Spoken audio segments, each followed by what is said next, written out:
ప్రియమైన స్నేహితులారా, యేసుక్రీస్తు వారి నామములో మీకు వందనములు తెలియజేస్తా ఉన్నాను. అపోస్తల కార్యములు 17వ అధ్యాయము 27వ వచనాన్ని 28వ వచనాన్ని చదువుతున్నాను, గమనించండి.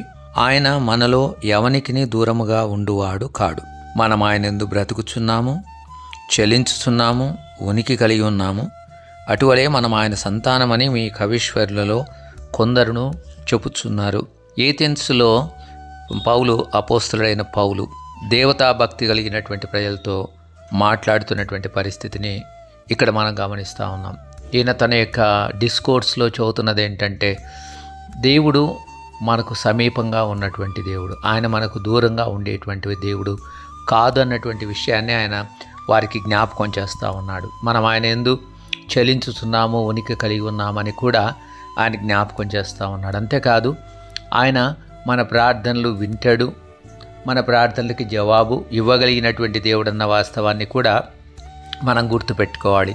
ద్వితీయోపదేశకాండం 4వ అధ్యాయము 7వ వచనంలో మోషే గారు ఇశ్రాయేలు వారితో చెబుతున్నటువంటి మాటని మనం గమనిస్తే, ఏలయనగా మనం ఆయనకు మొరపెట్టినప్పుడల్లా మన దేవుడైన యెహోవా మనకు సమీపంగా ఉన్నట్టు మరి ఏ గొప్ప జనమునకు ఏ దేవుడు సమీపంగా ఉన్నాడు.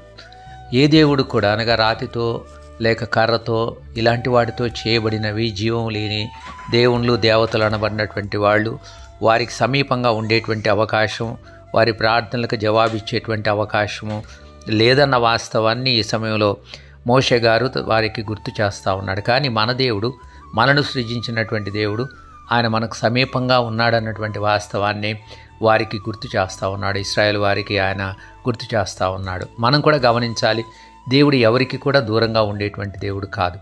మొరపెట్టినప్పుడల్లా ఆయన జవాబు ఇవ్వడానికి సిద్ధంగా ఉన్నటువంటి దేవుడుగా ఉన్నాడన్న వాస్తవాన్ని మనం గుర్తెరగాలి. అంతేకాదు, మన ప్రార్థనలకి తప్పకుండా ఆయన జవాబు ఇచ్చేటువంటి దేవుడుగా ఉన్నాడన్నటువంటి వాస్తవాన్ని కూడా మనం గుర్తెరగాలి. 145వ కీర్తన 9వ వచనంలో యెహోవా అందరికీ ఉపకారి అన్నటువంటి మాటను కూడా మనం గుర్తు తెచ్చుకుంటే, దేవునికి మొరపెట్టిన ప్రతి వారికి, దేవుని సంధించిన ప్రతి వారికి, నిజమైన దేవుని వైపు చూచిన ప్రతి వారికి ఆయన సమీపంగా ఉంటాడు. ఆయన తప్పకుండా జవాబిచ్చేటువంటి వాడుగా ఉంటాడు.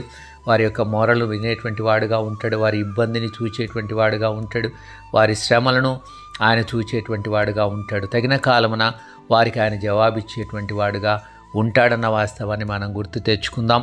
కాబట్టి దేవుడు మనకు ఇంకా సమీపంగా ఉన్నాడన్నటువంటి వాస్తవాన్ని మనం గుర్తు తెచ్చుకున్నప్పుడు, దేవునికి మనం ఎంత సమీపంగా రావాలనో అంత సమీపంగా వచ్చి ఆయన్ను మనం మొరపెట్టి ఆయన ద్వారా మనం జవాబులు పొందాలని ఈ యొక్క వాక్యము మనకు గుర్తు చేస్తుంది. మనము దేవునికి నిజంగా మొరపెడితే ఆయన మన మనవిని ఆలకిస్తాడని 145వ కీర్తన చాలా స్పష్టంగా మనతో మాట్లాడుతుంది. కాబట్టి దేవుని మనం సమీపిద్దాం, దేవునికి మనం మొరపెడదాం, సజీవుడైన దేవునికి మనము మన యొక్క విజ్ఞాపనలు తెలియజేద్దాం. తప్పకుండా ఆయన మనకు జవాబిస్తాడన్న నమ్మకంతో మనం ముందుకు సాగాలని నేను మనవి చేస్తూ ఉన్నాను.